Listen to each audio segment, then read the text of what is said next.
Greetings and good evening. My name is Andrew Mangels, and I am the director of Westlake Porter Public Library. It is an honor to be the director of this fine library and to serve you and your library. I'm also co-founder of the World at War Forum and an all-around nice guy. Yeah, don't ask him; he won't agree. He doesn't agree to that. So I appreciate you coming out to the program, and so many who have been supporting this program. This program is actually intended to be more of a primer of the Korean War, and this there's so many topics that could be included. And when I first thought, oh, I want to do a program on the Korean War, I'd probably sum that up in about an hour. I mean, 3 years, and seems pretty basic, the components. As I got into the research, I'm like, oh man. And then I have been battling for quite a few weeks now, going from minutia to the 30,000 foot level and back and forth and trying to settle on where that is. I think that we could easily have future topics such as that look much more closely at the Battle of Incheon, the Battle of the Chosin Reservoir, or just take a look at many of the colorful personalities that were involved. My intention is to give hopefully more of a high-level overview focused on a timeline and a flow of events without getting into a lot of the detail about specific number of participants in each engagement, or necessarily getting caught up in the battalions, regiments, and division numbers. It's just too much to cover in the amount of time we have. And I will also mention, and this is much to my chagrin as the presenter, it is a very American-centric perspective. I don't delve deeply into a lot of the the Korean Army, the ROK, the Chinese or Russian armies, other than as it relates to some of the things we're talking about. So I just don't go into that level of detail, and also with the United Nations countries. I will touch on some of that. I'm just not going to go terribly deeply. But at this time, I would actually like to ask if, and I know there's at least one, I'd like to ask if there's anyone here tonight who is a veteran who served in Korea either in 1950 to 53 or at any time along the DMZ. And I know, Mr. Rewald, you did in fact serve, and you just said from 70 to 75? From 1975 to 1977, and I'd like to add a little thing that most people don't know. If you steal material from my presentation, you're going to be in big trouble. Well, I was transferred from Camp Casey, Korea to the DMZ. We have a truce with the North Koreans. They're not supposed to be shooting at us. But I will tell you, if you are on the DMZ, in the period that I was there, we had 66 people that were either killed in action from hostile North Korean rifle fire or wounded. I was there for the clearing of the brush in the DMZ when they killed the major. Well, hopefully we're going to have enough time that you can also add to what I have left out and maybe share some more insights. Is there anybody else who did serve in Korea during the war? I met a gentleman in the library lobby just a couple of weeks ago, and I don't necessarily see him here, and he was wearing a Korean ball cap, and he had actually served during that time period. I wrote this, you got to come to the program, that'd be wonderful. But if not, then certainly thank you, Mr. Rewald, for your service. And also to anybody else in this room who did serve in the military. I sincerely thank you for your service to this country. Thank you for wherever and whenever you served. So this war, it's called the Forgotten War, though I think it's way past time to retire that moniker. As you can see from the small sampling up here, this guy didn't forget it. This guy didn't forget it, right? All of these books here are, and then quite a few of these articles are the material that I used for this presentation. It's just a small sampling. And much has been written, but it wasn't until Clay Blair's influential tome, and that's this book here called The Forgotten War, that was published in 1987, that I think the scholarship on the Korean War really started to come out. And there's reasons for that. I think that some of the reasons that it was called The Forgotten War was certainly the World War II overshadowed the Korean War. You know, we ended triumphantly. There was all of that good feeling, and the next thing you know, we're starting to get involved in another war, and people were weary of that. The fact that war was never declared, I think, left a lot of people scratching their head. How do you get excited about something that is or isn't a war? The fact that it ended in a stalemate left a bad taste in a lot of people's mouths. It was not an obvious victory, and it was also then very quickly overshadowed by Vietnam. And so for those reasons, I think that a lot of people really didn't pay attention to the Korean War and the impact that it had, and especially on the impact that it had on the Vietnam War just a few years later. So it was called the Forgotten War, but I think this is a small sampling of materials, many of which you can get right here at your public library. A couple of them were my own personal copies, but I think that we own them as well. So as someone who has an interest in the history of many places and eras, I have had a special interest in the Korean War, primarily because without the intervention of the U.S. military, I would not have celebrated my 30th wedding anniversary a week ago today. My father-in-law's family was from a small town in the north of Korea, and they fled to Seoul post-World War II, while my mother-in-law's family was born in Busan, and both of them, as small children, actually suffered hardships and privations during the war, though thankfully not nearly as badly as many others. Their families were a little more well off than the average Korean, but they did experience, as young children, that war, especially my father-in-law, because they had to actually sort of flee from the North Koreans. My mother-in-law, they both made it to the United States by the 1960s.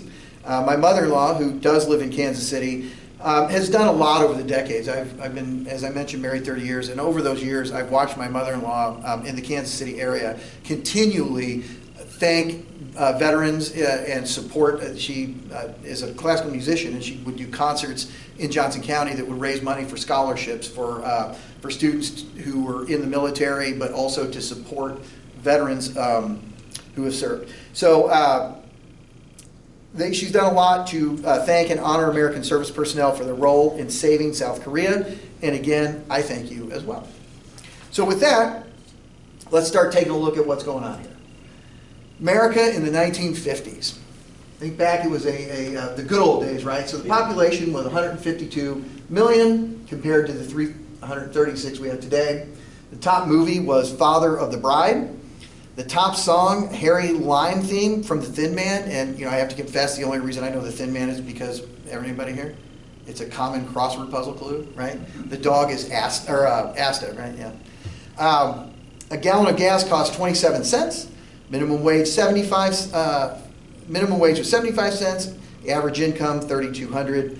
And then this, I thought this was kind of funny. The words. Action figure, baby oil, charge card, H-bomb, melon baller, money market, mugshot, shopping mall, etc. They all appeared in print for the first time. So this is what was happening in the glorious 1950s in America. But underneath it all was the road to war. And so the seeds of the road to war were, as World War II was ending, not unlike in Europe, the U.S. and Russia were racing to gobble up spheres of influence in Asia, and Korea was no exception.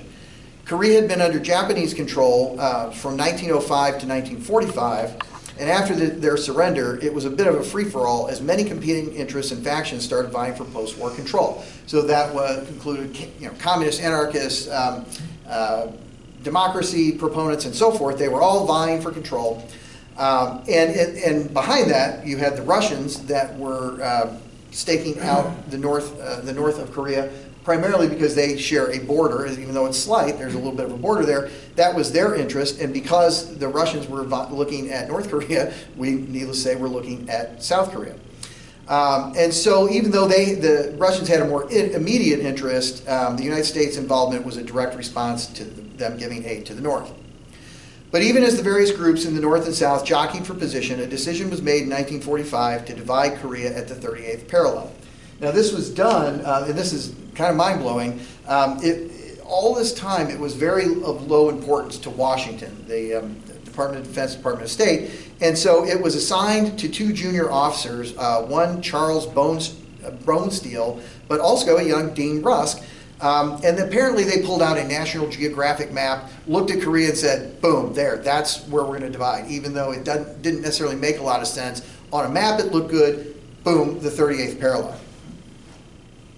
The U.S. Brain Trust in Washington was not terribly interested in Korea. It pretty much leaves it at that point to Douglas MacArthur. So MacArthur, of course, is set up in Japan. He is rebuilding Japan. That is his big priority. He's not terribly interested in Korea. And then and because of that real lack of interest, by 1948, the U.S. has effectively turned over most of the responsibility for Korea to the United Nations. So the United Nations then says they want to back a plan. North and South Korea are, even though there's this division in 38th parallel, there's still a lot up in the air. So the UN backs a plan for elections in all of Korea, but in May of 1948, there are only elections in South Korea. And part of this had to do with the North not wanting to participate. There's a point at which the Russians actually back out of the UN, that later on there's going to be some important votes that they're not there, that might have killed UN intervention in Korea, but Russia was boycotting over a number of issues. So the elections only take place because the North doesn't want to participate. The South has elections, and Syngman Rhee is elected. The North responds by forming the People's Republic of Korea and named Kim Il-sung as their leader. By 1949, Russia and U.S. have pulled virtually all their troops out of Korea. So you've got Syngman Rhee and Kim Il-sung. Their governments are somewhat set, but both Russia and the U.S. feel like they don't need to have standing troops there. And what happens, though, is that the two are still at each other. And they're having these border incursions on a regular basis, raids across the 38th parallel. And they keep building until the last 6 months of 1949, when over 400 incidents are occurring back and forth. So even though the Korean War has not fully erupted, there's a lot of violence going on and a lot of military action happening leading up to that. The entire time, Russia is supplying and aiding North Korea and not worried about North Korean belligerents, because Kim Il-sung is making it no secret that he wants to unify Korea. And the Soviets are like, yeah, we're good with that. The spread of communism, we're good with that. And so they're providing T-34 tanks, 120 millimeter howitzers. And while the U.S. is just not making it a priority, the UN's not making it a priority, they're still scrounging throughout the South Pacific for old war equipment to supply the ROK, the Republic of Korean Army, with. So there's this unequal balance. The North is clearly preparing for something. The South is busy, Syngman Rhee's trying to organize his government. The U.S. isn't paying a whole lot of attention, and neither is the UN. The U.S. does worry about, in addition to that, the U.S. is also worried that supplying South Korea, this is part of their motivation, is that it will be seen as an escalation and an arms race. They're not convinced necessarily that North Korea is going to invade, and they're hoping to stop that by not doing things that could provoke. And even though the U.S. has pulled out most of its troops, it did leave behind 500 advisors known as the Korean Military Advisory Group, or KMAG, to help build up the ROK Army. One of the problems that there was with the ROK Army and some of the military personnel of South Korea, and this is one of those rabbit holes that was difficult not to go down, but the legacy of Japan being in Korea for so long and some of this is really interesting because I got a lot of it firsthand from my mother-in-law. The Japanese ruled over Korea so thoroughly. They weren't allowed to speak Korean. They had to have Japanese names and so forth. And the police force was a very pro-Japanese police force. And so when the South Koreans were forming an army and so forth, a lot of the folks that were in the Japanese, or they were Koreans, but even though they were still sympathetic to the Japanese, that was part of the problem of organizing the South Korean army. So that was happening. It was a lot of turmoil, which just presented more of an opportunity for the North. So, road to war, let's see. Yes, slide 4. In addition to what was happening in Korea, events in the U.S. and Japan were going to play a major impact on events. First and foremost, Douglas MacArthur's primary focus was on rebuilding Japan, and most of the troops in the East were designated for the defense of Japan against a possible invasion by Russia. They were still concerned. They thought that that's where the Russian aggression might come from, would be to Japan. But in reality, the military was undergoing a dramatic reduction in force as Harry Truman, who actually was a very strong fiscal conservative, cut military spending significantly to help balance the budget. According to Clay Blair, author of The Forgotten War, the president, now I'm quoting, "The president's sins against the military in his first 3 years and 9 months were legion." Now, I'll stop right there and say, as a Missourian born and bred, it chafed my hide to read the first few chapters of Clay Blair and his bad-mouthing of Harry S. Truman. He had very, very harsh and strong words. To continue, the first and without doubt the gravest was his decision to impose unrealistic, even crippling budget ceilings on the Pentagon, which were based not on strategic considerations, but on what Truman himself decided the country could afford. Pretty harsh words. David McCullough might take some exception with that. I think there's. I kept waiting for the context for Clay Blair to give some context, like. Americans were weary of war, nobody really wanted to serve in the military, that was a problem, and there was a lot of other factors. And while it may be true that Truman did decimate the military at a time when he shouldn't have, I think the harsh words need to be considered a little more. So that's what Clay Blair had to say about that. This affected not only troop strength, but the quality of recruits. And on it goes on to talk about how the people who were volunteering for the military or ultimately got drafted were not necessarily the same quality of soldier that was fighting at the end of World War II. Added this was the fact that Japan is a crowded place and it was very difficult to hold the kind of division level training exercises necessary to be ready for a land war in Asia. So all of these things just keep building up when war finally breaks out. You're like, wow, we really were unprepared. So, as another author, Robert Dvorak, stated in The Battle for Korea, and that's this book here, when it came to the U.S. ultimately getting involved in Korea and why it was a problem, he said, "The Army in the field was perhaps the most poorly trained and poorly motivated in U.S. history. It had no grand score to settle, such as Japan's sneak attack on Pearl Harbor. There were no strong ancestral links to Korea as there were in Europe, or to Europe. The fighting began as another country's civil war, but the United States viewed it as part of communism's scheme to dominate the world. And so when war finally broke out, the U.S. was simply not prepared." Andrew? Yes? Are you going to talk about Strategic Air Command at all? I do not cover the air war in any kind of depth. Okay. What I read on this also is that again, the philosophy in the U.S. was we don't need soldiers anymore. We can just bomb the hell out of whoever. So that was the Strategic Air Command said armies are obsolete. Again, incorrectly, but that was why the Army was not in the shape it should have been, because we'll just bomb whoever attacks. That is a huge component of that. Yes, they believed air power would be superior, and that traditional standing armies wouldn't be as necessary. I was going to say there was along with that, and I do actually touch on it, and I think in a moment here, another contributing factor was Truman believed that a lot of the fighting, instead of actual troops, it could be done through aid. So this was specifically in Europe with Greece and Turkey, the Truman doctrine of if you provide money for these countries to provide for their own defense, we would not need to use our soldiers to provide that defense. So those are two other areas that contributed with the declining budgets and also the ability to train division level in Japan. And again, so many layers to why we didn't have the people power and the ability to respond a little better than we did. What certainly I want to make clear over and over again is I am personally amazed. Everything you read talks about how woefully unprepared the soldiers were and how poorly trained they were and so forth.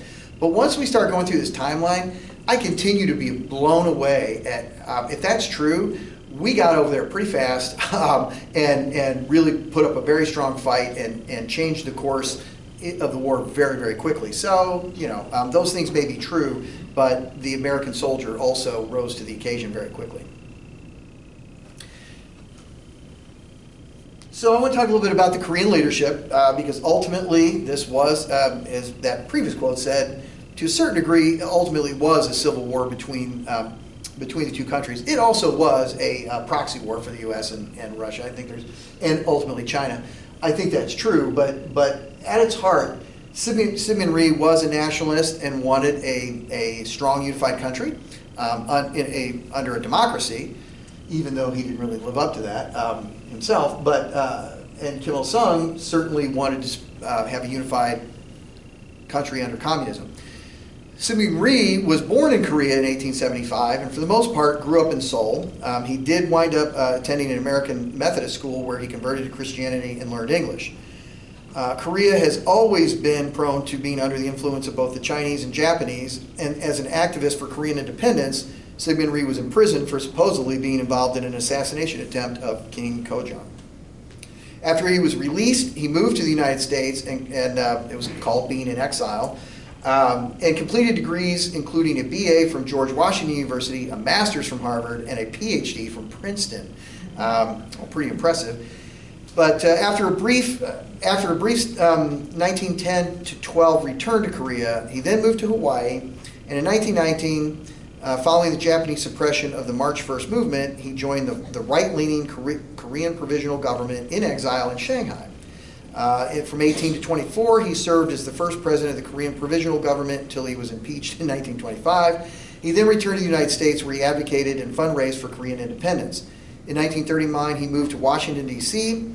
In 1945, he returned to the U.S.-controlled Korea by the U.S. military, and on July 20th, he was elected the first president of the Republic of Korea.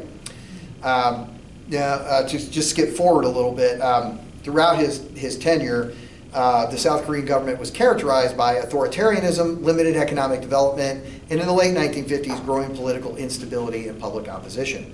By 1960, civil unrest had led the CIA covertly, evacuating him by helicopter, and he wound up spending the rest of his life in Honolulu, Hawaii, and died of a stroke in 1965.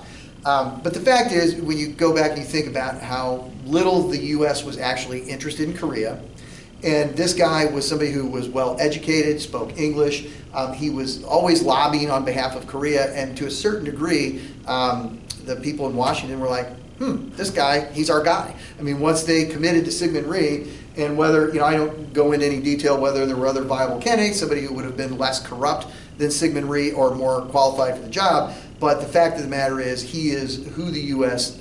Knew, and the U.S. wound up, once they backed that horse, they stayed with it up until they had to evacuate him by helicopter. Across the border, you have Kim Il-sung, who was born in North Korea, near Pyongyang. His parents took the family to Manchuria in the 1920s to flee the Japanese occupation of Korea. And during the 30s, he mastered Chinese. He would become a Korean freedom fighter, working against the Japanese and taking the name Il-sung. He eventually relocated to the Soviet Union for special training, where he joined the country's Communist Party. Kim also fought with the Soviet Army during World War II and returned to his home region to become premier of North Korea, soon setting in motion the Korean War. He was elected country president in 1972 and held that position until his death in 1994. He remained in prior to his death, he did remain in the Soviet Union from 1940 until the end of the World War II, during which time he helmed a unit with the Soviet Army. And then it was during this time Kim Jong-il was born. After an absence of 2 decades, he returned to Korea in 1945, with the country divided as the Soviets came to power in the north, while the southern half of the country became allied with the United States. Kim set up shop as the chairman of the People's Committee of North Korea, and then the Democratic People's Republic of Korea was founded. In the summer of 1950, Kim led an invasion into the south, as we know, initiating the Korean War. And then for the next 40 years, he led North Korea, dying of a stroke at 82 years old. Though it isn't really how communism is supposed to work, he was succeeded by his son, Kim Jong-il, and created a family dynasty, which then has continued to this day. So there's a lot of contradictions between the communist ideal and how Kim Il-sung perpetrated that, the same with Syngman Rhee and his visions of democracy that really didn't necessarily flourish under him as well. But those are the two leaders, and the term puppet gets thrown around because they were both backed by the two superpowers.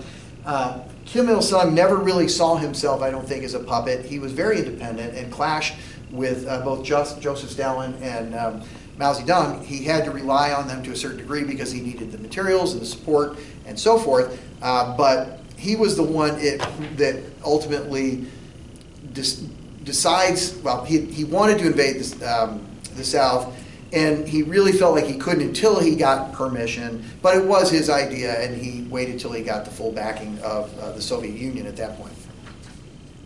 The other major player in this drama, as I've already mentioned, Harry S. Truman. So Harry S. Truman was also known as the senator from Pendergast. And I have to throw in that little bit of Kansas City history. Tom Pendergast was a city boss, very powerful, influential city boss in the 30s, 40s, who did get Truman elected. But by all accounts, Truman was as honest a politician as you can be in Kansas City. He was not, I didn't mean that. I mean that really. Is there such a thing as an honest politician anymore? This was a different time, different era. So Truman gets selected, and I think a lot of people in the room know the story. You know, he was selected as vice president, while FDR didn't really include him in a lot of planning and things. And so when FDR passed away, Truman certainly had to hit the ground running. And he kind of gets off to a good start with the end of World War II. We won, right? And I think that his decision to drop the atomic bomb, certainly at that time, was one that was viewed very favorably, especially by so many of the service people who did not want to invade Japan. And we have covered that topic, and we'll probably revisit that again in this forum. But after that, his popularity begins to steadily drop due to many factors, including conversion to a peacetime economy was difficult, his foreign policy decisions to fight communism through financial aid rather than military development, his efforts to improve civil rights for African Americans, and many other things that just the country wasn't really ready for at that time. His popularity took more hits after to the Korean War in general, but also his relieving of a very popular General Douglas MacArthur impacted his popularity dramatically. In fact, he still holds the record for the lowest approval rating at 22% in February of 1952. In making the decision to intervene in Korea, Truman relied on his belief in the domino theory that he actually espoused, if not exactly by name, the concept that if one country went communist, others would follow. That was something that Dwight Eisenhower promoted more so with that terminology. But he also believed in providing aid to countries to assist with fending off communist aggression, particularly Greece and Turkey, as we mentioned. Lastly was the influence of the national security paper NSC 68, which outlined the global threat of communism and the need to build the military up, effectively reversing many of the cuts Truman had made earlier in his term. So this paper that came out in 1950, America is starting to become more aware of what's going on in the East. And so military spending does start to ramp up as early as 1950. Truman did work very hard to resolve the Korean conflict, but ultimately due to his significant unpopularity, he chose not to run again. He was succeeded by Dwight Eisenhower, and shortly after taking office, an armistice was signed. So the Korean War was effectively ended under Dwight Eisenhower.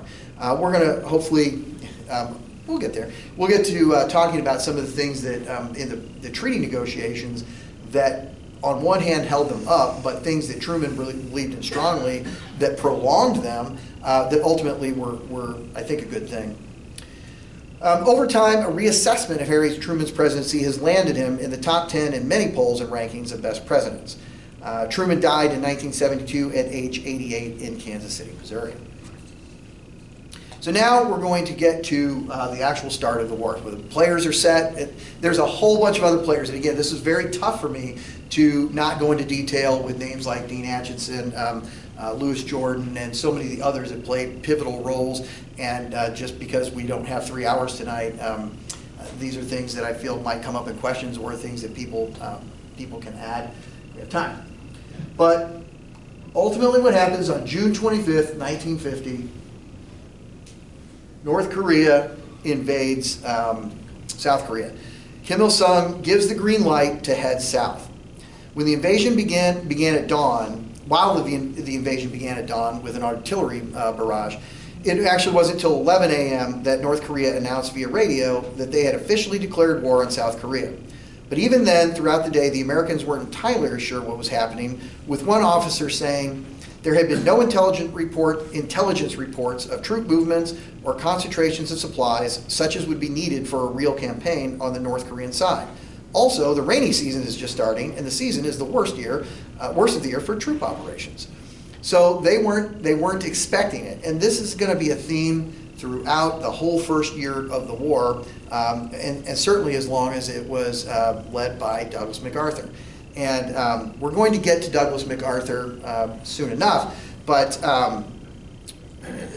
there's a lot of things that Douglas MacArthur did or did not do that were very flummoxing, and part of Douglas MacArthur had a very difficult time admitting to or stating that he was aware of what was going on, the scale of what was going on. So even though there's now this invasion and a declaration of war, MacArthur's really not overly concerned about it and stays that way for some time.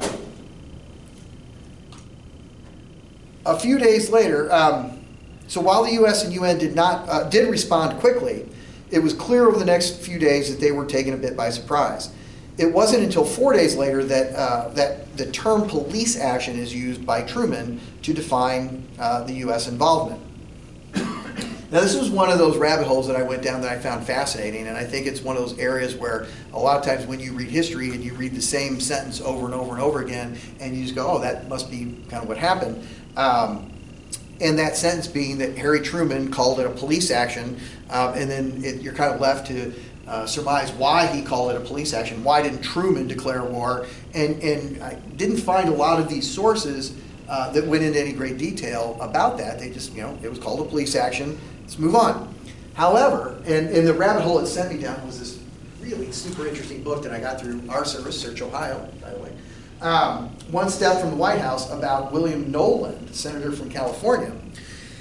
And it was Senator William Nolan from California that actually coined the term police action in a speech on the Senate floor when he states, "I believe in the very important steps the President of the United States has taken to uphold the United Nations, and the free people of the world should have the overwhelming support of all Americans regardless of their party affiliation.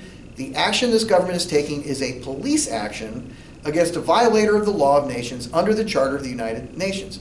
Now, Nolan was a real hawk and a real advocate of Chiang Kai-shek, and was one of those folks that was a little disappointed that Truman had lost China and so forth. So then what happened is, a few days later, at a June 29th press conference, Truman was asked by a reporter, "Mr. President, everybody is asking in this country, are we or are we not at war?" Truman answered, "We are not at war." Keep in mind, it's just 4 days in, right? So he says, could they quote him that the country was not at war? "Yes," he answered, "we are not at war. Instead, it was just a UN response to a bandit raid." A reporter pressed, "Would it be correct to call this a police action?" And Truman agreed.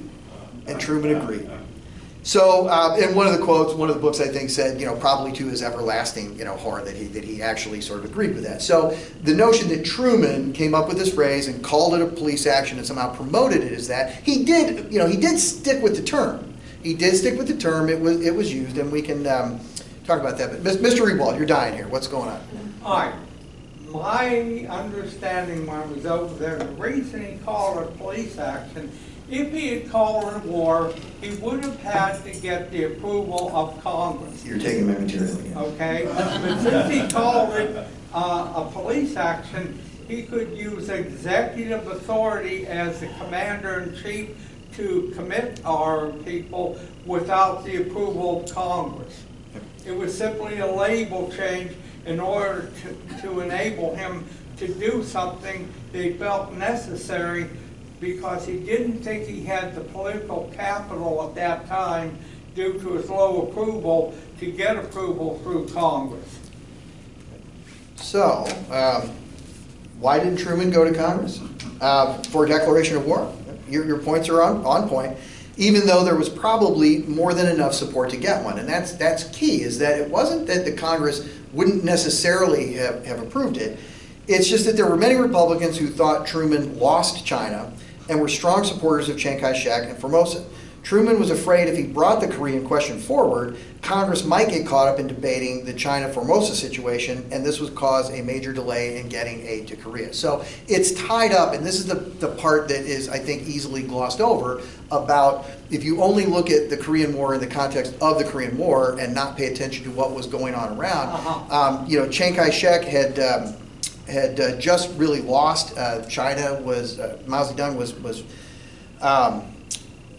forming the People's Republic of China, and the U.S. was like, well, what are you going to do about Formosa? What are we going to do about this situation? And if Truman had gone in with, yeah, okay, that's been boiling up for a couple of years now, but now I've got this Korea thing, let's do this. If they started to debate that, go, well, if we're going to do this for Korea, what are we going to do for Formosa and Chiang Kai-shek? And the feeling was we just can't afford to get bogged down in a big discussion along those routes. So he went and stuck with the police action label, and again continued to use that. But that is effectively why Congress was bypassed for that reason, and in fact continued to be bypassed for many conflicts after that. So what about the UN? Because this Korean War, after all, was a UN coalition that responded ultimately. And this is kind of the timeline of how the UN gets involved. So I mentioned Truman was 4 days later, the 29th, when he's responding to whether we're at war or not. But on June 25th, the day of the invasion, that North Koreans crossed the parallel, the UN condemned the attack and passed the United Nations Security Council Resolution 82, calling for the cessation of hostilities and the withdrawal of North Korean forces. Spoiler alert, they didn't leave. June 27th, 2 days after that, the United Nations Security Council Resolution 83 declared North Korean actions constitute a breach of peace, recommending UN members provide assistance to South Korea to repel the attack and restore peace on the Korean Peninsula. Then, a couple days after that, Truman labels the intervention as a police action.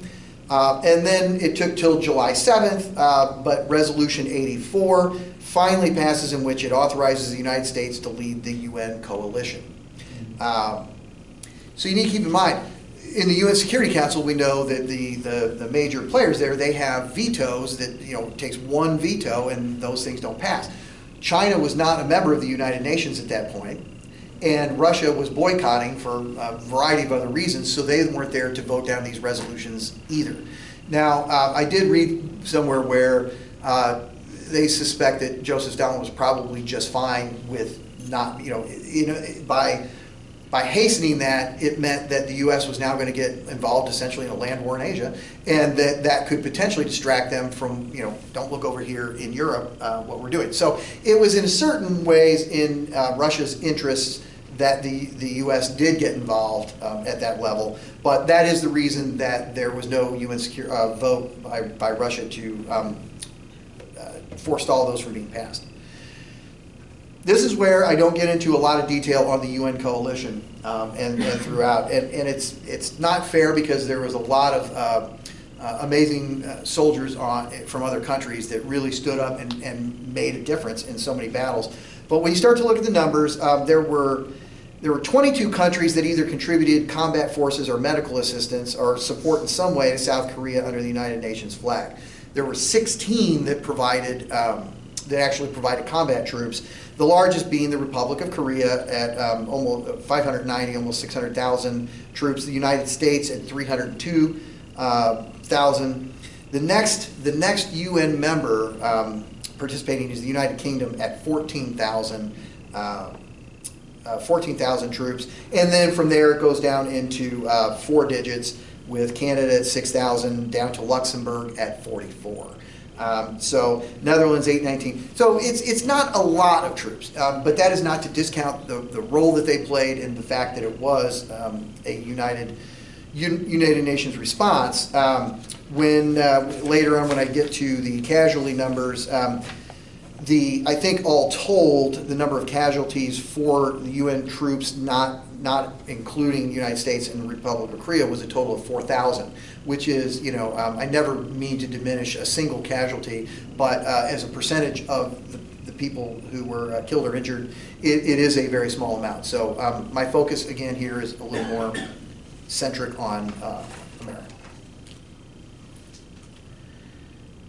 So the war starts, and when I thought about this presentation again, I went back and forth between trying to keep it as high level so that we could all leave here with just an understanding of what happened in Korea on kind of a basic level without getting bogged down in too much minutia, which then I get bogged down in some minutia.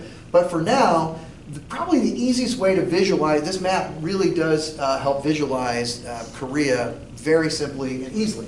So from the invasion that happened of the north into the south in June, through just a few months it took, and we'll kind of walk through that North Korea swept down through the peninsula to the Pusan perimeter that we'll talk about. And that's where my mother-in-law is from, was living in Pusan at the time. Then the next step, including the Incheon landing and the 8th Army breaking out of the Pusan perimeter and pushing everybody north. And this is a big theme in Korea, not only just up and down the country, but up and down hills. I mean, that's the real story of Korea, is just up and down, up and down. So now you've got UN forces pushing the North Koreans, and keep that in mind, right now it's still pushing the North Koreans north. Then they're headed towards the Yalu River, they're moving forward, and then China says, don't think so. They get involved in the war, and they push back down, so now we got to retreat back, or withdraw. We're not going to use the word retreat if we don't have to.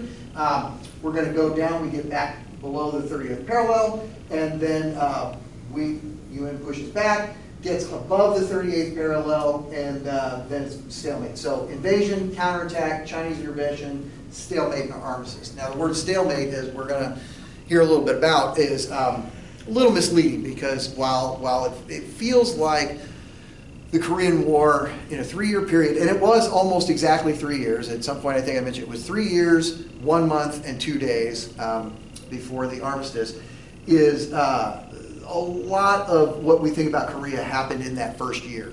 In fact, a lot of it happened from June through December. Then some pretty significant activity in the first half of 51, but then it becomes a grinding war of attrition, the up and down the peninsula, but also up and down the hills.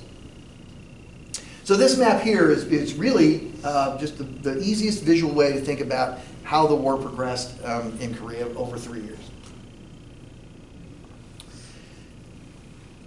So the North Korean attack, this section here, the invasion down to the Pusan perimeter.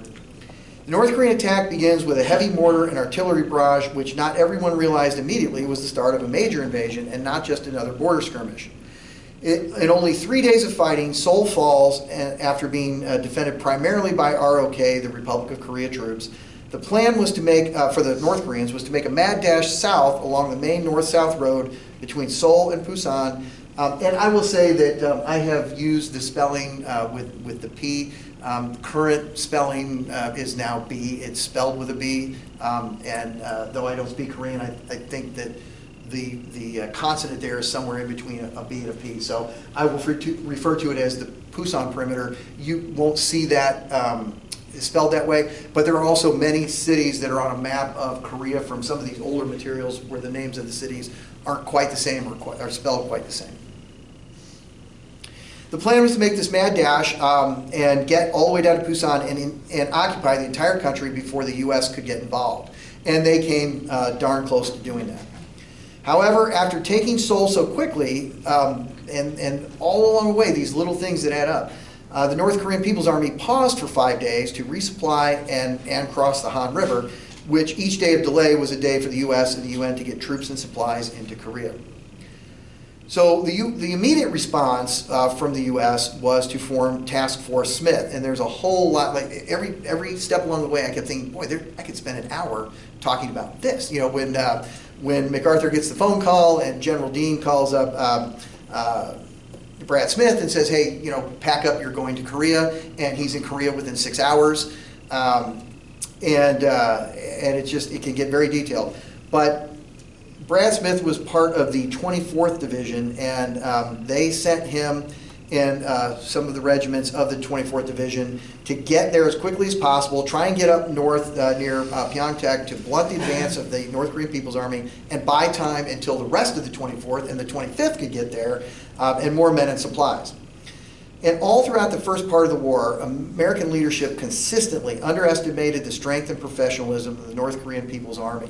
When Smith arrived in Daejeon, he was told by General John Church, "All we need is some men up there who won't run when they see tanks."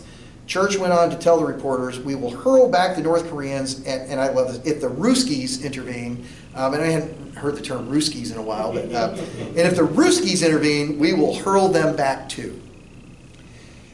So Task Force Smith was in place early in the morning of July 5th. So think about that. From June 25th, the North Koreans coming across the line, to 4 days later, Truman saying, we're not at war. We're not at war.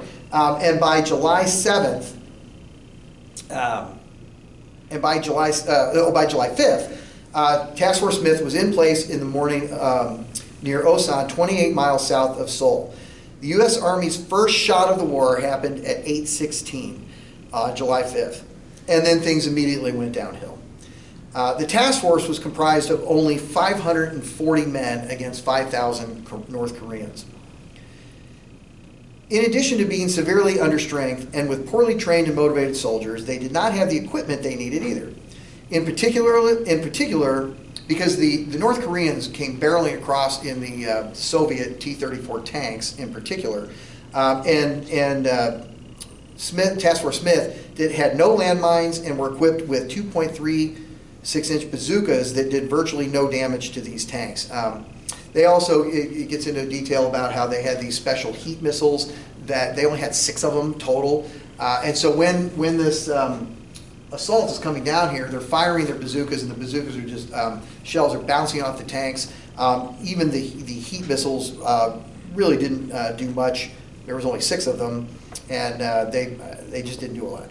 So what happens along the route, and this map, we're going to kind of sum up several months very quickly, which is just to show that the route from Seoul down to the Busan perimeter follows along these dotted lines. With each step along the way, the American forces, with help from the ROK, the Republic of Korea Army, they keep standing and then getting pushed back, getting pushed back through a technique, and I'm not a military man, and Bob Pence here is the expert. He can correct me if I get this wrong. But what the North Koreans were doing was they were taking their T-34 tanks and pushing straight at the American lines. And then once they would push through, they would take their infantry and go around both sides and flank them to try and envelop them. And each time, the Americans were able to get out really just in time. I mean, not easily and certainly with a lot of casualties, but they were able to keep basically falling back. And there is, and they would use this technique throughout the war. By 2:30 p.m., so the first shot was at 8:16. By 2:30 p.m., Smith orders a withdrawal to Daejeon. As the disorderly withdrawal continues south, one bright spot was American air support. So on July 10th, F-80 fighters and other aircraft managed to knock out 38 tanks and 117 trucks. But then it had the effect of, the downside was that the North immediately changed tactics to holding up during the day and only moving at night. And again, that was something that frustrated UN forces throughout the war, is the way first the North Koreans and then the Chinese would in fact not be moving in the daytime, where they were a very easy target for the air attacks. By July 12th, it had taken the North Korean People's Army just 1 week to go about 50 miles from Suwon to the Kum River, where they again routed the American forces. There is some debate about whether or not, so Task Force Smith being put so far up north at Osan, the goal, of course, was to, I don't think they really thought they were going to stop the North Koreans necessarily, but slow them down. But they went through them like a hot knife through butter, and what some people feel is, if they had just actually set up at the Kum River in the first place, which would have been more easily defended, then they may have been able to hold out longer and delay more instead of having to retreat. And there may not have been as many losses, and there's a lot of military strategy there, which I'm not necessarily qualified to gauge, but in a lot of the research, it does fault these early moves by MacArthur. MacArthur gets a lot of the blame. Ned Almond, his second command, gets a lot of blame for some of these decisions that were rooted in the idea that this was still not a huge deal to worry about. We can whip the North Koreans, and not fully appreciating the situation. True or not true, that's what was happening though. They were withdrawing, strategically withdrawing, and going back. On July 19th, the battle for Taejon began, and it was overrun in a matter of days. Notable during this battle, this is one of those side stories that was kind of a rabbit hole that just can't be ignored, is notable during this battle was the fact that the commanding general of the 24th Division, William Dean, while looking for water for a injured soldier, allegedly, fell down a steep slope, was knocked unconscious, seriously injured, and then wandered for 36 days before being captured by the North Koreans and spending the rest of the war in captivity.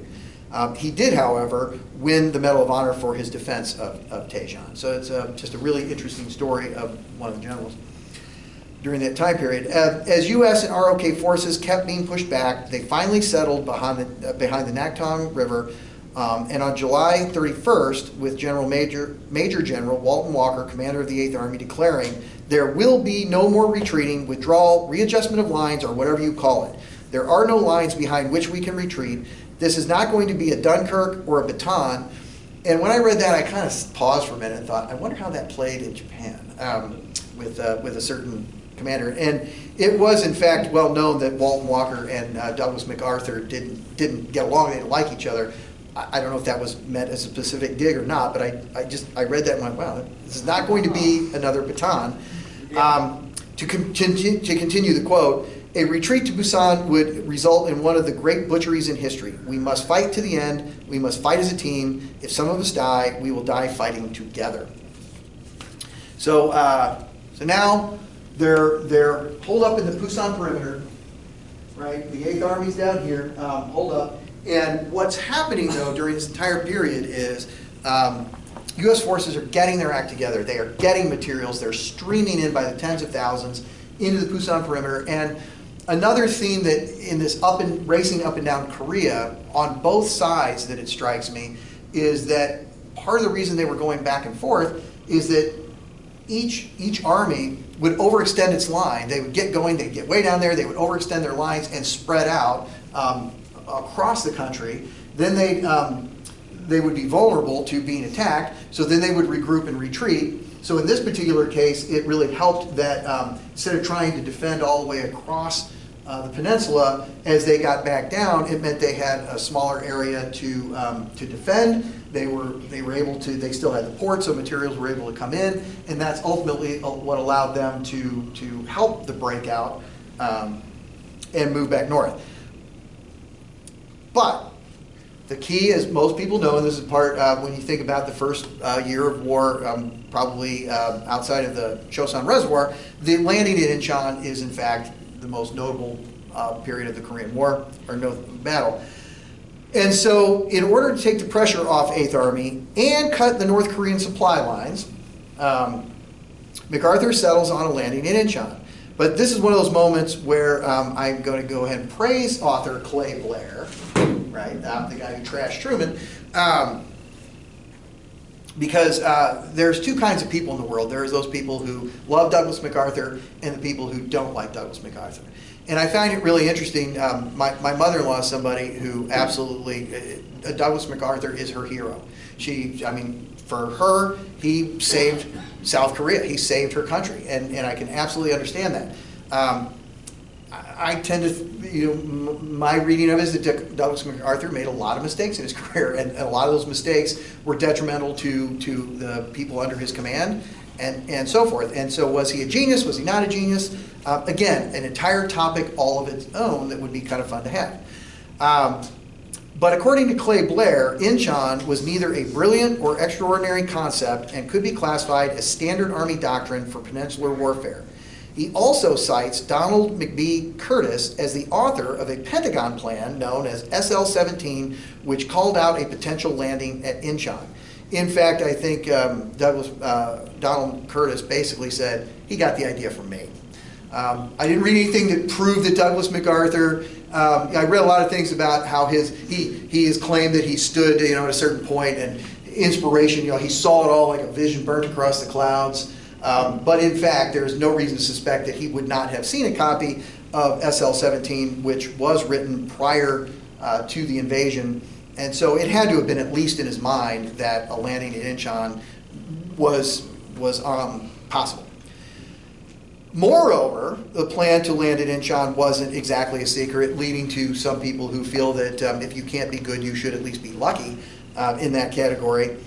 Because officially known as Operation Chromite, the Tokyo press dubbed it Operation Common Knowledge.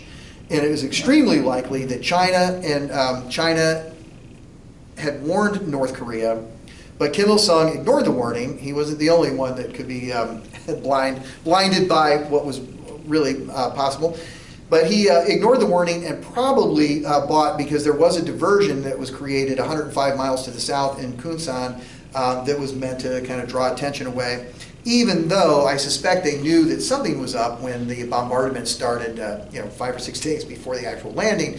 But all of these military things come into play, and the fact was that Incheon was a success, but it was controversial, and a lot of people thought that it would not be a good idea, owing to such things as the bay of Incheon there has a difference of 32 feet between high and low water, so the tides are a problem. And once the tide goes out, you bring people in. Once you land, it's going to be a really long time before the tide comes back in and allows you to get ships in and out of there. So that's a problem. And conditions would only be suitable for a window of about 3 days, September 15th through the 18th. The approach was very narrow for warships. There's a 1,000-mile wide island guarding the approach to the harbor, and so on. So the landing in Incheon was not necessarily a given, but it had also been studied. At the end of the day, they do land there with the 1st Marine Division, the first to land. Once they land, they had 3 goals right out of the gate from the landing, and that was to secure Incheon first and foremost, move on to capture the Kimpo airfield, which was very important strategic, and then liberate Seoul. So again, without getting into too much detail, it winds up being fairly easy for them to land. The North Koreans just weren't really prepared or looking for this invasion, so they get on with relatively light resistance, and then Kimpo airfield's a little more, but then they start heading towards Seoul, and that's where they find, oh no, the North Koreans are here to fight. And so it becomes a very, very pitched battle. And at the same time, though, MacArthur and through MacArthur Ned Almond is still saying, we should be able to, just brush these folks aside. This shouldn't be that big of a deal. And by the way, MacArthur wants Seoul retaken by September 25th because it will be symbolic to be 3 months after the invasion. We're going to take Seoul back, and won't that be great? Which leads to a whole lot of charges about how much that MacArthur was pursuing, and Ned Almond to a certain degree, the war in the media and what that looks like versus actual military strategy. Again, I'm not qualified to make those decisions, but it certainly seemed that way. And then what happened was, after intense fighting, the Marines did make it to the outskirts by the 25th, but it took 3 more days for them to actually liberate Seoul. When they did, Seoul was destroyed. The fierce fighting just levels Seoul. So there's the map of, they bombarded that whole area. They came in on the island, and then from there, you kind of see how the troops start heading inland from there.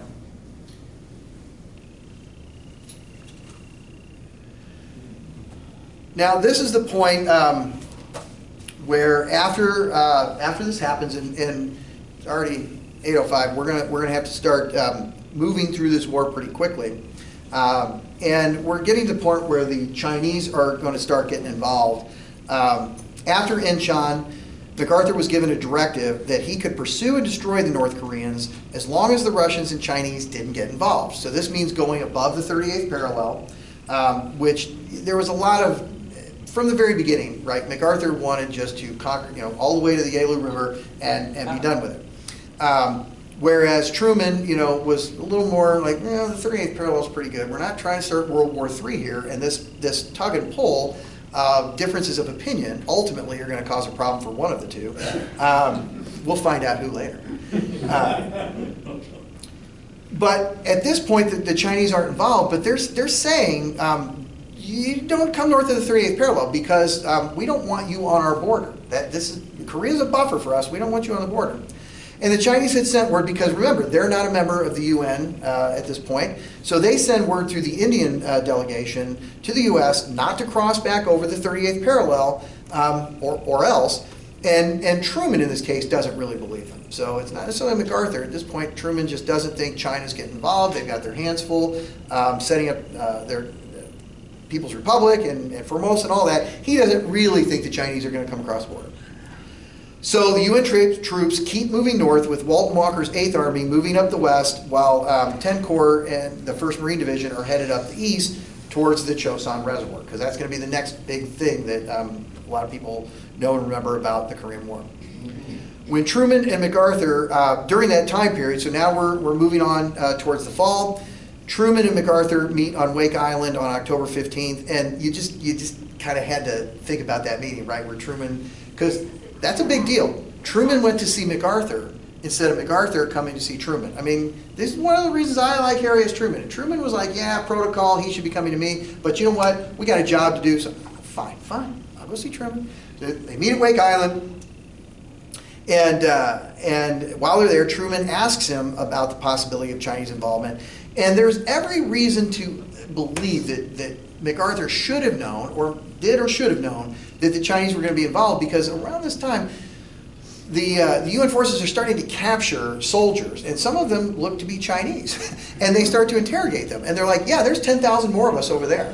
And they're like, nah, there's not. And the information was filtered back to Japan, and Ned Almond and MacArthur and so forth just refused to believe that the Chinese were in strength in any way in Korea.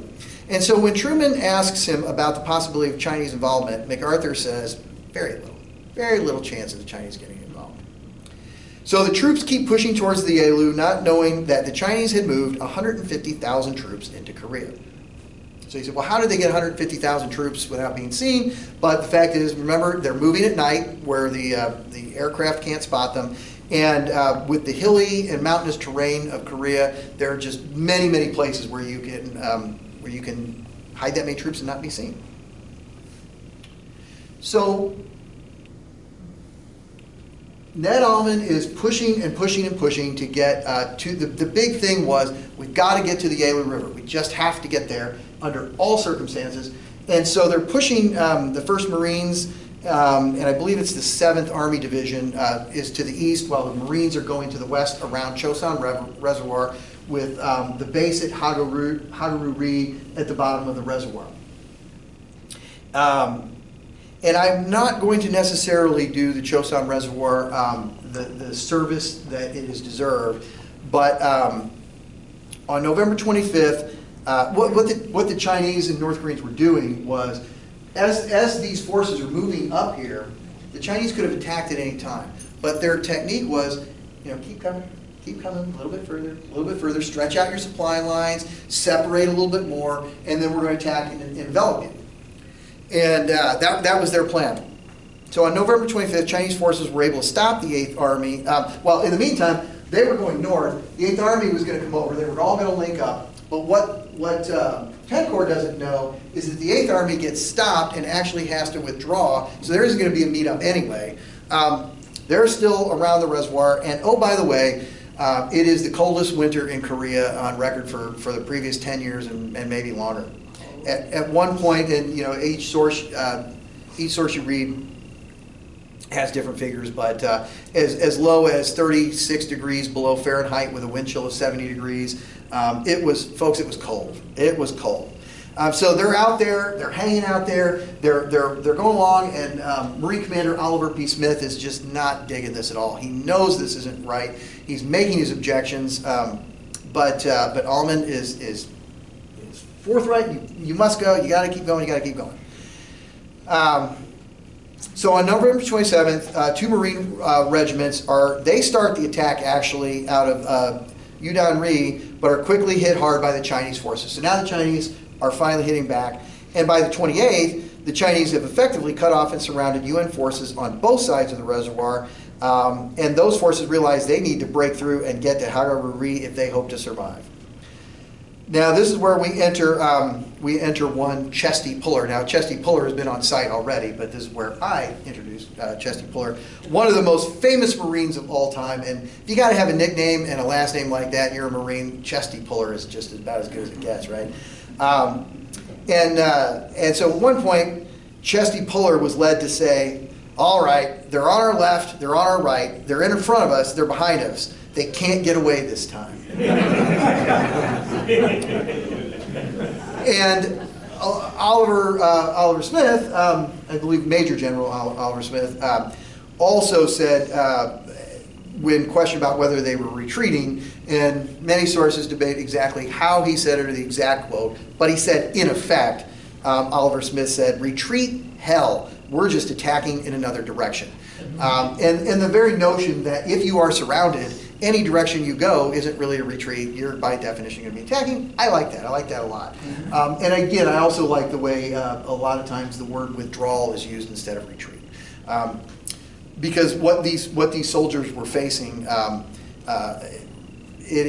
retreat is not a fair word at all, based on what they have to do. What I keep reading, the military folks in the room will confirm this, I think, that a fighting retreat is one of the most difficult maneuvers for an infantry to accomplish, and for them to do it undermanned and understrength in a lot of these situations is just an amazing accomplishment. So by December, though, and this is where I'm just really compressing, the Marines do break out of Yudan-Ri, and everyone starts heading down to Haga-Ri. And in a nutshell, the story of the Chosin Reservoir is they're up north, they get attacked, they're surrounded, they are fighting for their lives, and yet they still manage to break out of those lines against far superior numbers. Not necessarily, now the U.S. Marines in particular, but the Army as well, they can outgun the Chinese by far, and overall they probably have better supplies and better equipment.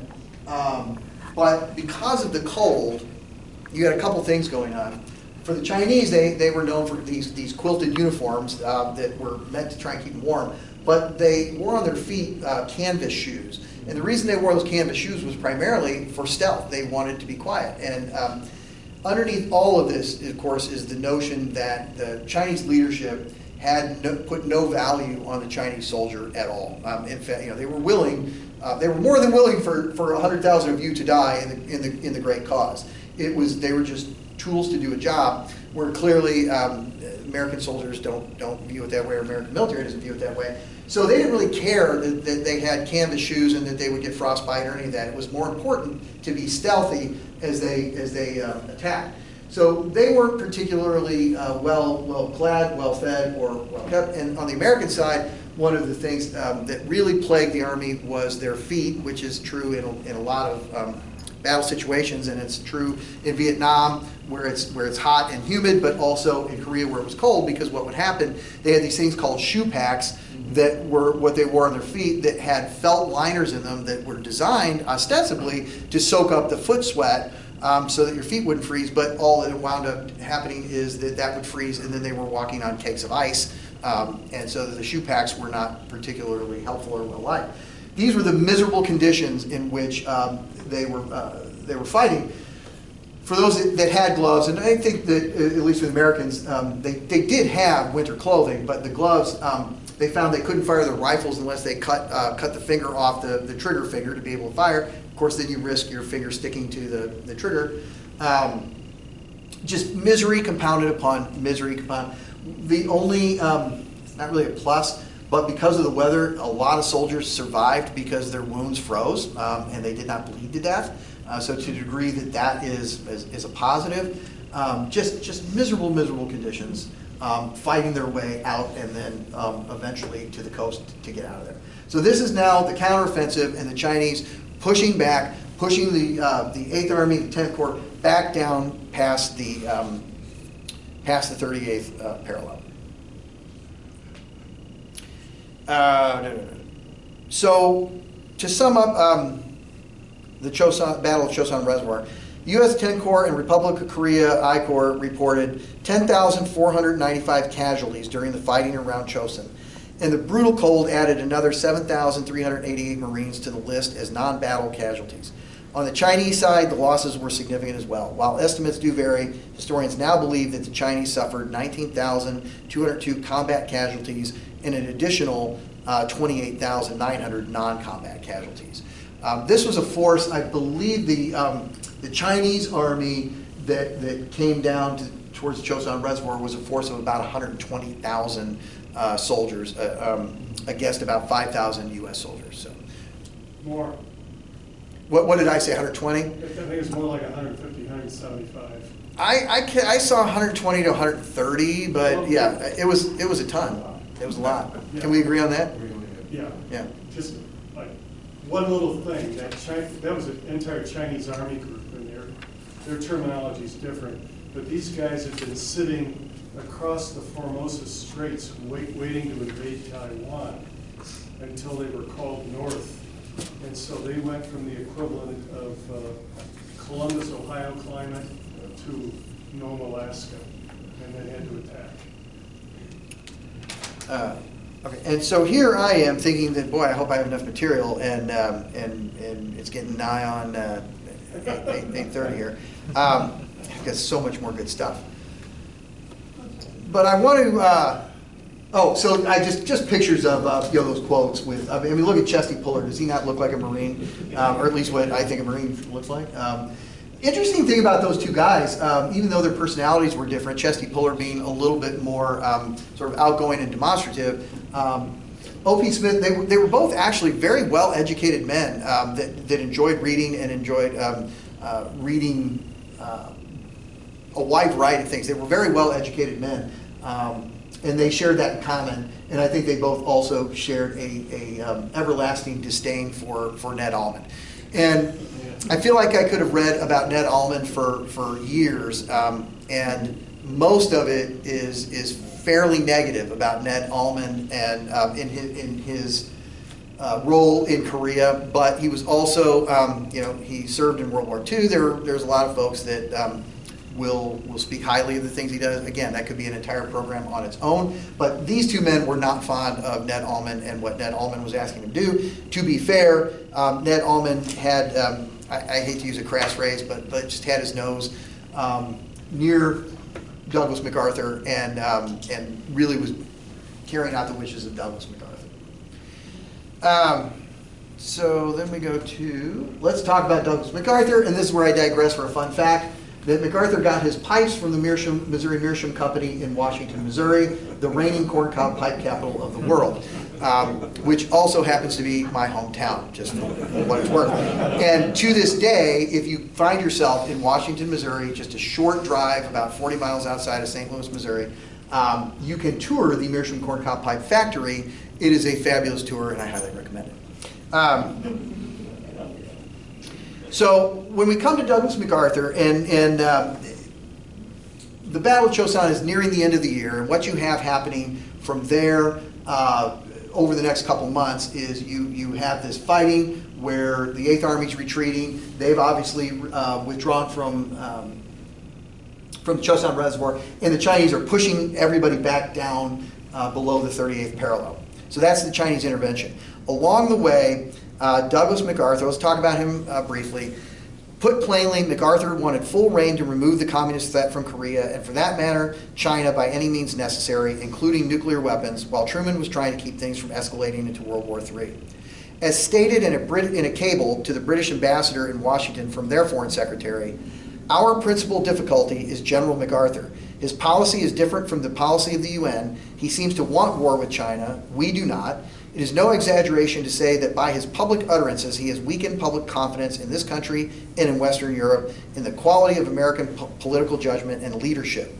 Here we seem to have a case of a commander publicly suggesting that his policy is not the stated policy of his government, not subject to the control of his own government, and whom his own government is nevertheless unwilling and unable to discipline.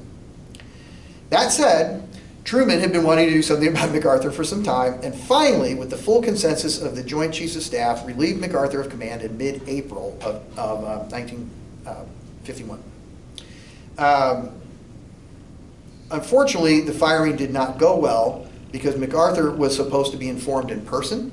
When that sort of broke down, they were going to send a cable, which didn't make it, and ultimately he found out about it through the media. I think somebody got to his wife. So, not that MacArthur really liked or cared about Truman anyway, but boy, you know, you're dismissing a general publicly, and you do it in that manner, that isn't going to win you any friends.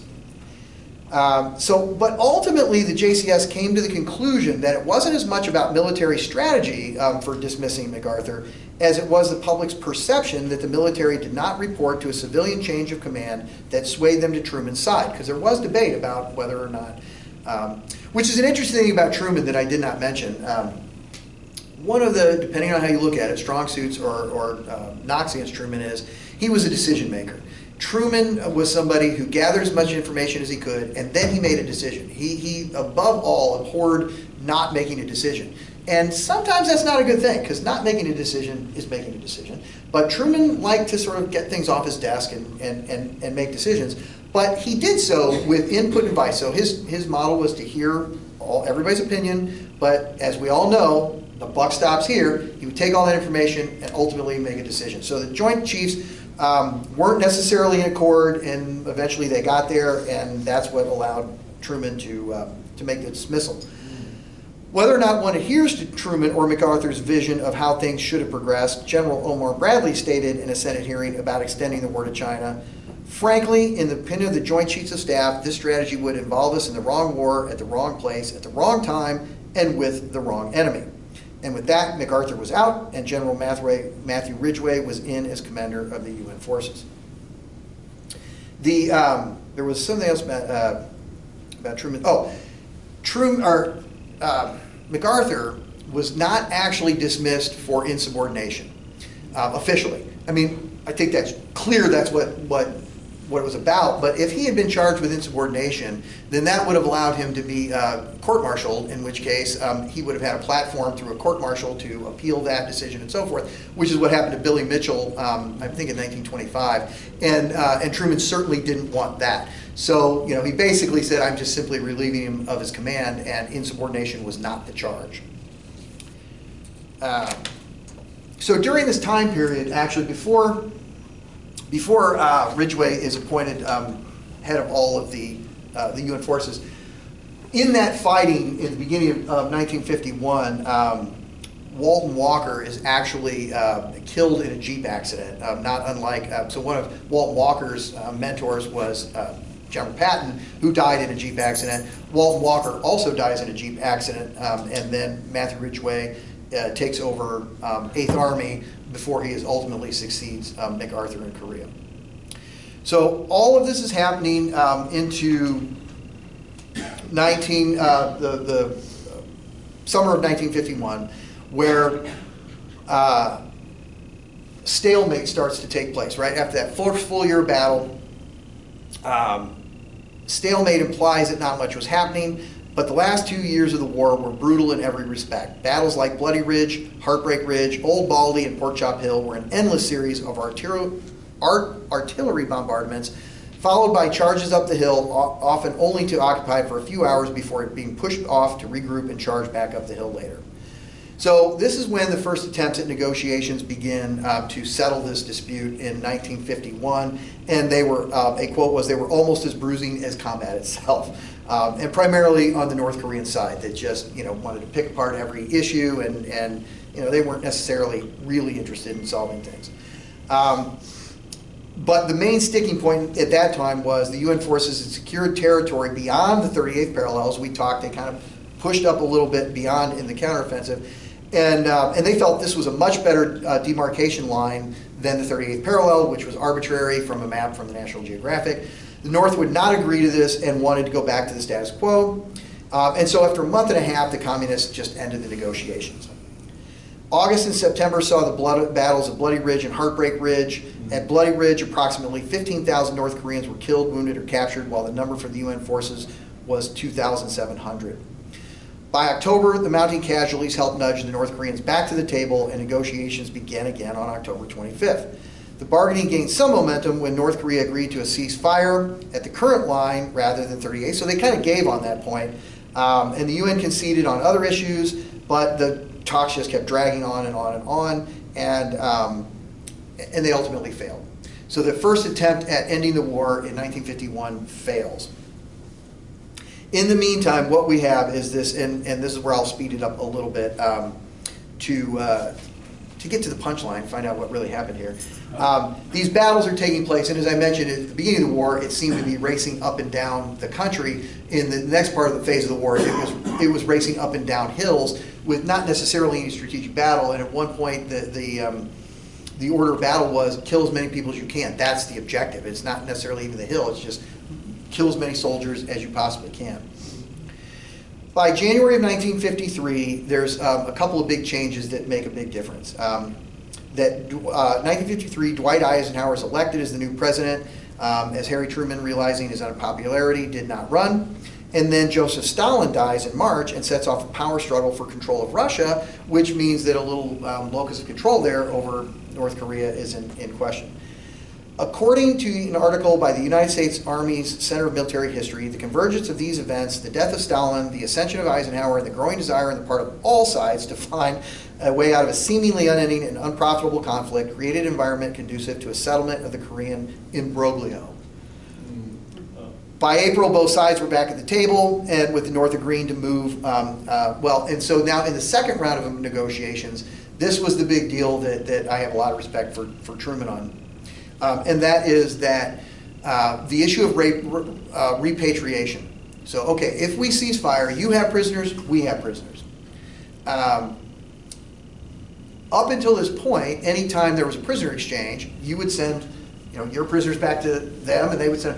But the problem was many North Koreans didn't want to go back to North Korea. They just didn't want to go back. And this is a real black eye for North Korea, right? If that's made public, that all these people don't want to come back and live under wonderful communism, that's a problem. So this was a huge sticking point in these negotiations that went on and on. And this is one of those areas that Truman simply would not budge on. He just wouldn't budge, even though it was, I believe, part of the Geneva Convention. I mean, it was as far as war can be legal, right? This was the legal protocol for prisoner exchange, and Truman just said, not going to do it. That is a sticking point for us. So this issue goes on back and forth until history steps in, and Syngman Rhee, who's just the whole time, right? The Americans are going, oh, this guy. He lets 25, I think it was 25,000 North Korean prisoners escape. Like, he just sets them free and turns them on the loose. And what happens ultimately is North Koreans go, aha, it's able to happen. However, by April, the North agreed to move on these reparation issues, but even so, the fighting had not stopped. In April, the Chinese attacked Old Baldy and Pork Chop Hill and were subsequently repulsed, but the Chinese attacked Pork Chop Hill again from July 6th through the 11th, and on the 11th, General Maxwell Taylor, who is now in charge of 8th Army, ordered the withdrawal of his forces, knowing that an armistice was likely and the piece of ground was just simply not worth the price. The total U.S. casualties for the second Battle of Pork Chop Hill were 243 killed, 916 wounded, and 9 captured. 163 of the dead were never recovered. Of the Republic of Korea, attached to the 7th, approximately 15 were killed and 120 wounded, but the People's Volunteer Army, the Chinese casualties were estimated at 1,500 dead and 4,000 wounded. And then to make it all just that much more heartbreaking, 3 weeks later, an armistice agreement was reached and signed, and 7 days later, on July 27th, 3 years, 1 month, and 2 days after the start of the war is now over. So there's an armistice that was stalemate. These are some of the figures for the overall casualties. Again, that was something I didn't really get into a lot with the battles. But about 37,000 Americans lost their lives during the Korean War. You compare that with Vietnam over a much longer time period of 58,000. That's a lot of casualties. 92,000 were wounded and 8,000 missing. South Korea sustained 1.3 million casualties, including 415 dead. And then it says UN forces totaled, the casualties were 16,500. It says 3,000 again. Those numbers, every source is a little different. I think I've heard as high as 4,000 for the other UN forces. The real, again, in a completely another topic that could spend an hour on, the real tragedy, even though every one of these was to the Korean population that was just decimated. 1 million people were killed in the fighting back and forth and displaced, and the absolute devastation to the country is immeasurable. So we're still at war, right? We're still at war. That the armistice was signed. One of the things that, as somebody who knew a fair amount about the Korean War, one thing I did not know was that in 1966, North Korean leader Kim Il-sung began sending guerrillas into South Korea for the first time since the Korean War, setting off a 3-year conflict known as the Second Korean War. Although no large-scale battles were fought, similar military incidents grew significantly, increasing from 42 in 1965 to 286 in just the first 6 months of 1967. The tensions reached a peak in January of 1968, and then they kind of went on and on. And although the causes of Kim's belligerency are still in question, its legacy was, among other things, to solidify the relationship between the United States and South Korea while driving a wedge between the Soviet Union and the North. And then just over the years, there was attempts to, there were always attempts, belief that Korea could be unified as one country. The four-party cross-recognition, the United States, China, North Korea, and Russia. Threats are hurled by the North Koreans routinely starting in 2017. But then there was a hopeful summit in 2018, maybe we get this done. There was even in 2022 a policy paper that came out, but ultimately it is now degenerated into, and I'm sorry to say that the war has resorted to trash balloons, loudspeakers, and leaflets being dropped on South Korea by the North Koreans. That's really what's happening now. And if you're following the news, you know the belligerency and the missile tests and all that's going on. It feels like the possibility of a reunification is just not really even remotely possible, whereas as much as a decade ago, I think there was still hope that could happen. So was it worth it? And this, out of all of the quotes about the Korean War, if the best minds in the world had set out to find us the worst possible location in the world to fight this damnable war, the unanimous choice would have been Korea. Secretary of State Dean Acheson. So, you know, what was it worth it ultimately? The fact that I think that, at least on the surface, you look and you say, well, South Korea, even though it took decades for South Korea to live up to the promise of democracy, but it has. Not unlike Vietnam in a lot of ways, that it took decades, but Vietnam has a lot of capitalist industries and so forth. But South Korea has really become a huge success of democracy. It's a great ally to the United States, a great partner. It's a thriving country that would not have been the case if the United States had not stepped in. Conversely, North Korea is the most totalitarian state on the planet, with abuses taking place that we still don't know everything that's going on in there. And so we fought this war. There is no conclusion. It's still an armistice. It's still not resolved. I think you could probably pick a bunch of articles that will argue on each side. I will end this by saying, and my wife did actually make it up to hear the presentation. And she, as I mentioned at the beginning, she would not be here if it were not for the U.S. Army stepping up, saving South Korea so that my mother-in-law and father-in-law could come to this country and live the American dream and have kids that I would get to marry. So, so with that, thank you.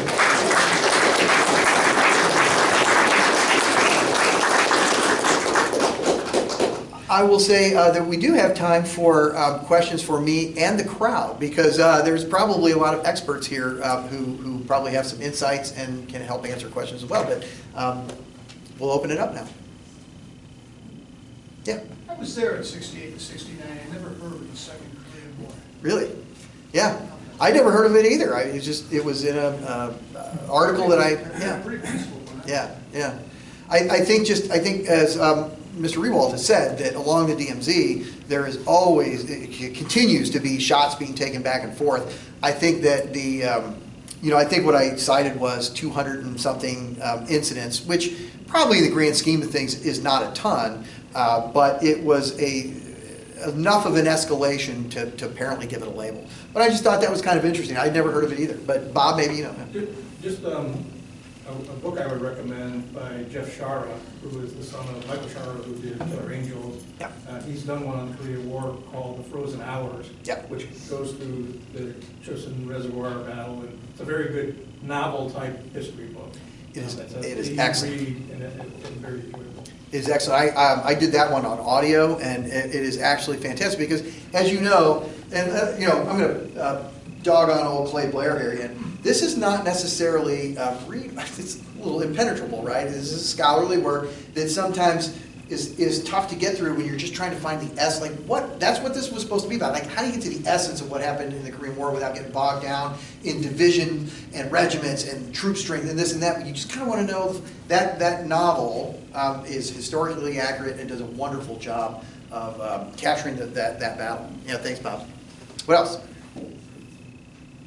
Oh, over here. Did you see the Chinese movie, PRC movie on Chosin Reservoir? I have not. Okay. No. Just wondered. Yeah, one of the criticisms actually of Clay Blair was you look at this gigantic book, but it is remarkably, as my presentation was, American-centric, and it is criticized for not actually giving the Chinese and North Korean point of view. I did read something about, I saw something, a museum in either North Korea or China that talks about the Korean War, and it's a slightly different version of what happened in terms of losses and so forth. So I do think it's important to have that other perspective, and I wish I had been able to give that a little more attention. And for those of you who might remember, that was the attempt of the first program on the Korean War, was to have somebody who was there at the time and talk about it, and the program didn't go quite like we'd hoped. But the point was, I think it's important to hear other voices than just the American military point of view. Yeah, over here. Mr. Pettyjohn? You have David Halberstam's book up there, The Coldest Winter. I think I recognize it. Yeah, it's kind of a deep dive, but he's a great writer, and he just intertwines so many different threads together. It's a great book. Is that Max Hastings' book? Yeah, Max Hastings. Yeah, he's Yep. British, but it gives you a really kind of different viewpoint on what We have James Brady, and of course, McCullough's Truman, big Truman fan. But this book here, I didn't know about Senator William Nolan from California, and he was, the book is called One Step from the White House because he was a very important and influential senator from California. Again, a war hawk, was pro-China all the way, but unfortunately, towards the end, he went a little dodgy, and he wound up leaving his wife for a Las Vegas, I'm paraphrasing a little bit, cocktail waitress, spending all of his money and then some, and wound up going out to his cabin, going out to the lake and shooting himself in the head and killing himself as the end to a career of somebody who had been a very well-respected and very promising politician. But that little thread that I went down, it just kind of got to me about how history can be kind of funny, where most people would say Truman said it was a police state, he was trying to avoid calling it a war. Well, first of all, he didn't call it a police state, and there were legitimate reasons why he did what he did. I don't know that I would say I agree with it, but it's more simply than some president arbitrarily going, yeah, I'm going to call it a police action and be done with it. But that's why we do this. That's what this is about, is to find those nuggets, those little gems. Yeah, over here. You mentioned Truman was reluctant to repatriate the North Korean soldiers, and I wondered if, I had just, when you mentioned that, I didn't know that. I wonder if you remember what happened at the end of World War II, when we pretty much forcefully repatriated the Soviet soldiers who were like begging. I don't want to go back. tens of thousands of them were repatriated and essentially were sent to their deaths back, back to Russia. And I wonder if that played into what was going on. I think it absolutely did. I think Truman was very aware of that and that situation. And again, it violated the Geneva Convention protocols for prisoner swaps, but yeah. At the time, Russia was, quote, our trusted ally, right? Yeah. And FDR just seemed like he was so naive dealing with Stalin. It's like, how could you be so stupid? Yeah. So I think that's what played into that. Yeah, that was one of the surprises for me when I was thinking about the negotiations and so forth, that came up as being the real sticking point in the second negotiations. And I kind of came to that late in my research and went, wow, that's kind of a big deal. But to me, that was the kind of person that Truman was even though by all rights, he should have said, the Geneva Convention says this, we're going to adhere to this. Truman went out on a limb and said, I don't care if it makes me popular or not popular. This is the right thing to do, and he made a decision, and he stuck to it. So, what happened to our guys? I'm sorry? What happened to our guys?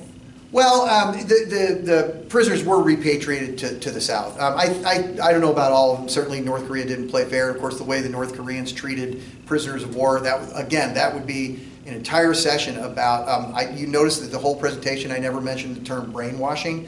But that was, we all remember the Manchurian Candidate and all those things, that was real things going on. In fact, the things that were happening in the prison camps for the North Koreans and Chinese, they were not treated well. And to the degree that those prisoners were sent back, for the most part they were. I didn't see anything that said they kept them there against their will after the war ceased. Yeah. Maybe one more question and then we can wrap up.